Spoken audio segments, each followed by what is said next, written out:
जय श्री कृष्ण। यह एक ऐसी कहानी है जो आपके सोचने के तरीके को बदल देगी और भी बहुत सी शिक्षाएं देगी। ध्यान से इस कहानी को सुनिए और अपने जीवन में इस कहानी को ढालकर देखिए किस तरह आपकी नकारात्मक सोच सकारात्मक सोच में परिवर्तित होती है और आपका जीवन बदल जाता है। ये कहानी है दो भैंसों की। यह एक दूधिये के घर में रहती थी। दूधिया उनका खूब ध्यान रखता। भैंसें भी बड़ी प्रसन्नता से खूब दूध देती। बस एक ही कष्ट था कि वहां रोज एक कौवा आता और उन भैंसों के ऊपर बैठ जाता, उनकी पीठ पर चोंच मारता। पहली भैंस कौवे के आते ही छटपटाने लगती, पूंछ से डराकर किसी भी तरह हिलडुल कर कौवे को अपने ऊपर नहीं बैठने देती, जबकि दूसरी भैंस कौवे को नहीं उड़ाती। कौवा आराम से भैंस की पीठ पर बैठा बैठा चोंच मारता, कूदता फांदता, कर्कश आवाज में काव काव करता, पर मानो पहली भैंस को कोई फर्क ही नहीं पड़ता।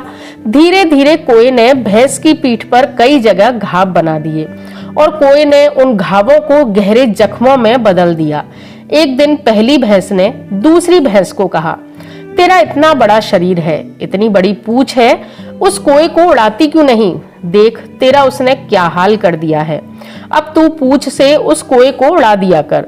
भैंस और भी तरीके बताने लगी जिससे कौवा न बैठे, लेकिन यह क्या, दूसरे दिन जब कौवा आया, कौवे के आते ही दूसरी भैंस दोबारा स्थिर खड़ी रह गई।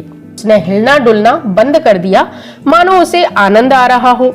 पहली भैंस बोली, यह क्या है? क्या तू इस कौवे से डरती है या तूने मरने की ठान ली है? तेरे घाव गहरे जख्म बन गए हैं। यही हाल रहा तो वह दिन दूर नहीं जब तू मारी जाएगी।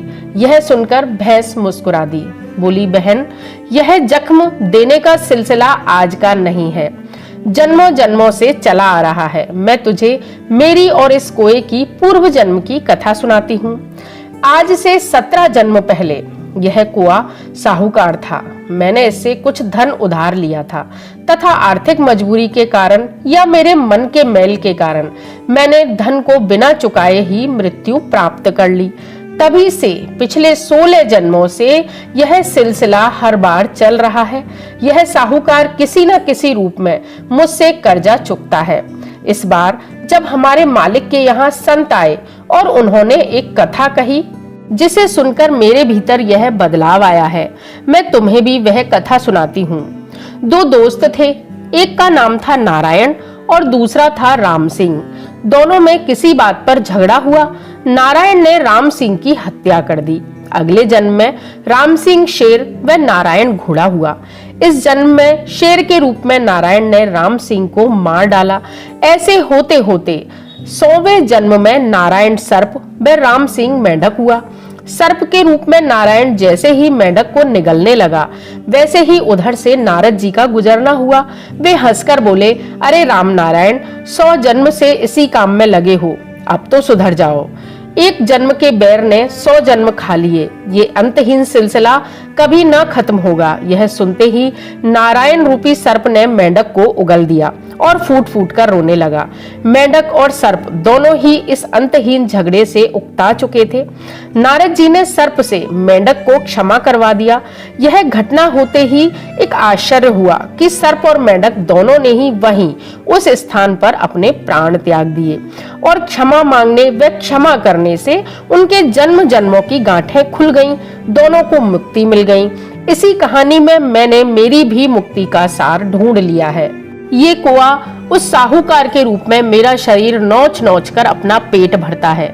तब मुझे दुख नहीं बल्कि संतुष्टि होती है कि मेरा जन्मों पुराना कर्ज चुक रहा है और मैं इस साहूकार रूपी कौवे को माफ भी करती जाती हूँ ताकि यह कर्ज इसी जन्म में पूरा हो जाए और मुझे मुक्ति मिल सके। यह कहानी हमें बहुत सी सीख देती है। पहला कि यदि स्वयं के मन को शांति चाहते हो तो माफ करना सीखिए।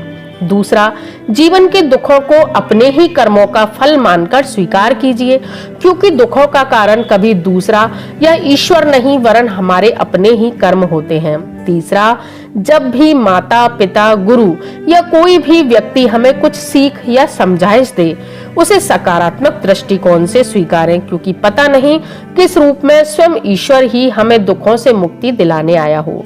तो कैसी लगी ये कहानी? यदि ये कहानी आपके जीवन को बदल दे या किसी अन्य के जीवन को बदल सके, इसके लिए वीडियो को शेयर करें, वीडियो को लाइक करें और कृष्ण चक्षु चैनल से जुड़े रहें। धन्यवाद। जय श्री कृष्ण।